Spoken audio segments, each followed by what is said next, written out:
원장님들도 평상시에 몸이 많이 부으시겠죠? 어떠신가요, 원장님들? 저는 피곤하면 좀 붓는 것 같고요. 그리고 이제 과식을 해서 소화가 안 되면 몸이 붓는 것 같아요. 한의학적으로는 그 사지는 비위지 말이기 때문에 위에 소화 기능이 좀 떨어지거나 위에 염증이 있으시고 또는 과식하셨을 때 손발하고 얼굴이 많이 부을 수 있습니다. 그렇게 보시면 될 것 같고, 그리고 피곤할 때는 간에서 알부민 분비 생성이 잘 안 되거든요. 그러면 알부민이 삼투압 조절을 하는데 혈관에서 수분이 몸 바깥으로 빠져나가서 몸 조직 내로 빠져나가서 그래서 좀 부어 있는 그런 경우가 있습니다. 이렇게 몸이 붓는 증상을 가볍게 생각해도 될까요? 아니면 건강의 적신호로 보면 좋을까요? 붓는 건 무조건 건강의 적신호라고 보시는 게 좋으실 것 같아요.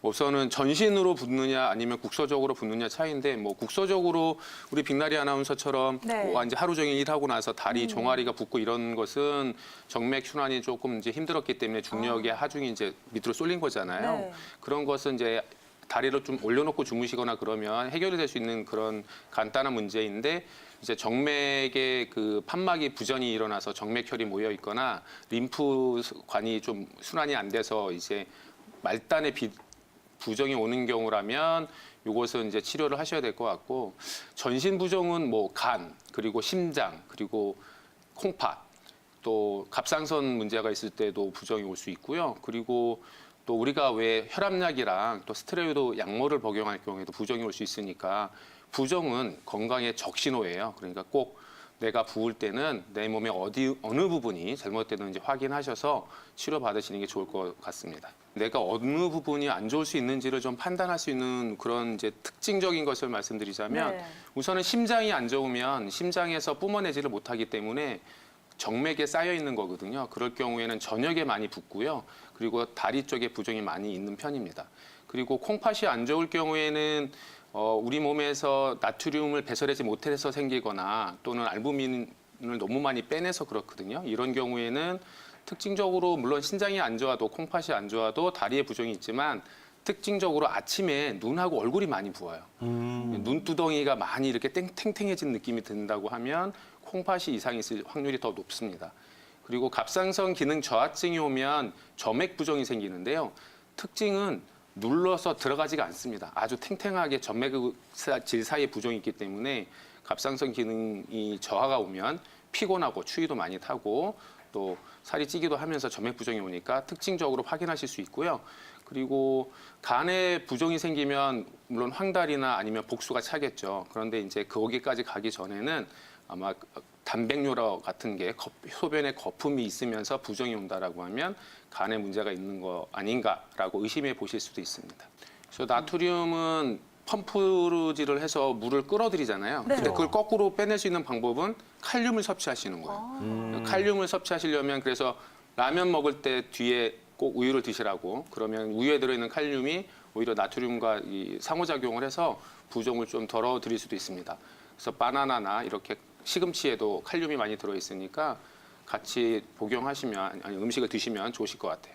남편분들 림프 부종 마사지 하는데 전몸살도 하잖아요. 수유할 때. 그래서 그렇죠. 이제 유선이 발달을 해서 접분비가 잘 되는데 아이가 잘 못 먹을 경우에는 또 전몸살을 하니까 그런 경우에도 또 마사지 잘 해주셔야 될 것 같고요. 근데 호박이랑 팥, 지금 김남식 원장님 말씀해 주셨는데 팥은 성질이 좀 차니까 비위가 좀 차신 분들, 약하신 분들은 팥보다는 호박이 더 나을 것 같습니다. 저 같은 경우에도 평소에 다리가 잘 부어서 압박 스타킹에 도전해서 좀 신어봤는데 조금은 또 불편하기 때문에 그쵸. 잘 안 신게 되더라고요. 정말 이런 압박 스타킹을 신었을 때 도움을 받을 수 있는지 있다면 저도 좀 실천을 해보고 싶은데 어떨까요, 원장님? 일시적으로는 도움을 받으실 거예요. 뭐 다리를 올려놓고 자도 도움이 될 거고 압박 스타킹을 신으셔도 도움이 되는데, 가장 중요한 건 근본적으로 우리가 부종이 안 생기게 하려면 지금 말씀하신 다리 부종인데, 그런 경우에는 운동을 하셔서 걷는 운동도 좋고요. 점심 식사 후에 20-30분 걸으시고 또 가벼운 조깅을 해주시면 종아리 근육이 튼튼해지거든요. 그러면 제2의 심장인 종아리 근육이 펌프질을 해서 심장으로 다시 잘 올려드릴 거기 때문에 크게 걱정 안 하셔도 그 문제는 해결될 것 같습니다. 근본적인 해결을 하시는 게 좋으실 것 같아요. 네. 가장 좋은 방법은요, 얼음팩 마사지예요. 제일 빨라요, 얼음팩 마사지. 어떻게 하는 건가요? 수건을 올려서 네. 올려놓을 수도 있고요. 그리고 얼음을 그 해가지고 비닐 그 봉지 있잖아요. 넣으셔가지고 수건을 감싸셔서 이렇게 대주시면 돼요. 그럼 와. 진짜 빨리 빠져요. 네. 윤흥민 원장님, 이분의 증상 어떻게 보시나요? 네, 이분은 지금 전체적으로 통증이나 부종이 심각하게 표현을 안 하신 것으로 보아서는 무릎 주위의 인대나 근육이 염자 좀 늘어나 있거나 좀 부분적으로 근섬유나 인대 섬유가 조금씩 손상되어 있는 정도로 보입니다. 그래서 너무 걱정은 안 하셔도 될 것 같은데 그래도 일어나실 때 다리에 힘을 주고 일어나야 될 정도라고 하면 한 번은 CT나 MRI를 찍어보는 것도 도움은 되실 것 같습니다. 네, 일단은 뭐 근육이나 인대가 조금 늘어난 정도, 염자 정도로 파악이 된다라고 원장님께서 이야기를 해주셨는데요. 원장님 그렇다면 이러한 염자는 근육이나 인대가 끊어지는 뭐 파열과 좀 다른 개념으로 저희가 이해를 해봐야 되는 건가요? 그렇죠. 염자는 우선은 우리가 운동을 너무 과하게 하거나 지금처럼 어머님처럼 낙상 또는 넘어지면서 그 인대나 근육 조직에 잦은 손상이 오거나 이럴 경우에 인대나 이게 늘어난 거를 염자라고 하고요. 그리고 섬유가 조금씩 이렇게 손상이 있는 거를 염자라고 하는데 파열은 이름에서도 보이듯이 끊어진 거거든요.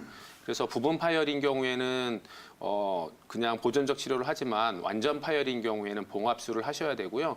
봉합술 하신 다음에도 체중 부하를 해서 무릎 같은 경우에는 디딜 수가 없기 때문에 최소 6주 또는 8주 이상의 그 체중 부하, 그러니까 체중을 실어서 걷지 않으시고 안전 가료를 하셔야 돼요. 그렇고 염자는 2주 정도 되면 다 치료를 할 수 있고요. 염자인 경우에는 한의원에 오시면 뭐 충분히 치료 가능하시고 파열도 수술하시고 오셔서 회복기에 또 재활하는 데는 한의원에서 침치료, 약침치료 도움을 많이 드릴 수 있습니다. 윤흥민 원장님, 마지막으로 우리 어르신들 같은 경우에 이 겨울철이 되면은 빙판길 낙상 사고 굉장히 조심하셔야 되잖아요. 평상시에 이를 예방하려면 어떻게 행동을 해야 되고 또 만약에 부득이하게 부상이 발생했을 때는 어떻게 조치하는 게 좋을까요? 겨울철 빙판길 안 나오셔야죠. 그게 최고예요. 근데 또 우리 쉽지가 집에만 않잖아요. 있을 수도 없잖아요. 우리 어르신들 안 나오시는 게 제일 좋은데요. 우선은 골다공증 예방을 해야 될 것 같아요. 골다공증이 있으시면 넘어지시면 압박골절이 있을 수 있기 때문에 아주 위험한 상태로 가실 수도 있기 때문에 우선은 골절이 되지 않기 위해서 평소에 걷는 운동 열심히 하셔서 햇빛 보시고 비타민 D 섭취하시고 또 칼슘 섭취하셔서 뼈를 튼튼하게 하시면 가장 좋겠다라고 하는 게 가장 근본적인 대책일 것 같습니다. 두 번째는 혹 그렇다라고 해서 이제 눈이 내리고 빙판길이 있다고 안 나오실 수 없잖아요. 만약에 나오시면 이제 우선은 손을 주머니에 넣고 걸으시지 않으셔야 되고요. 그리고 지팡이나 또 부축을 할 수 있는 내가 두 다리로 걸으실 수 있다 하더라도 지팡이 같은 보조 도구를 가지고 보행을 하셨으면 좋겠어요. 그리고 뭐 요즘에 그 유모차 있잖아요. 네. 유모차 가지고 나오시면 정말 좋을 것 같아요. 그렇게 하셔 주시고 자, 이제 넘어지셨으면 우선은 엉덩이로 넘어지시면 꼬리뼈나 또 허리 척추뼈에 골절이 올 수 있습니다. 그럴 경우에는 허리를 움직이시기도 어렵고 또 통증도 굉장히 심하시거든요. 압박골절이 오면 다리까지 저리실 수가 있어요. 이런 경우에는 우선은 엑스레이를 찍어 보시고 골절이 있는지 없는지 확인하신 다음에 골절이 있으시면 우선은 항상 이제 안전 가료, 레스트, 쉬는 게 가장 좋으세요. 침대에서 누워서 쉬는 게 가장 좋고요. 골절이 있으면 8주 이상은 반드시 누워 계셔야 되니까 골절이 되시지 않게 하셔야 되겠죠. 그리고 발목이나 무릎 관절 같은 경우에는 이제 부종이 심하게 올라올 거고요. 그럴 경우에 우리가 보통은 처음에는 아이스팩을 하시고 냉찜질을 해주셔야 되고요. 그리고 48시간 또는 72시간 정도 지나서 부종이 가라앉으면 그때는 핫팩을 해주시는 게 좋습니다. 그리고 나서 이제 한의원에 오시면 보통 우리가 이게 깁스를 해야 되느냐 안 해야 되느냐 너무 귀찮잖아요. 그렇지만 손상이 심한 경우에는 깁스를 해야 되지만 그렇지 않은 경우에는 저희가 소개해드렸던 테이핑 요법도 우리 발목, 무릎 관절을 충분히 보조해 줄 수 있고요. 침 치료하시고 부항 치료하시면 정말 좋습니다. 부어있을 때 부항하시면 정말 시원하니까 그러면서 통증도 빨리 가라앉을 수 있고요. 또 외치요법으로 유항도 있어요. 그러니까 유항 크림 잘 발라주셔도 도움이 많이 되실 수 있고요. 이렇게 이제 치료가 될 수 있는 부분과 안 되는 부분은 우선 아까 말씀드린 대로 초기에 검진을 제대로 하시는 게 가장 좋을 것 같습니다.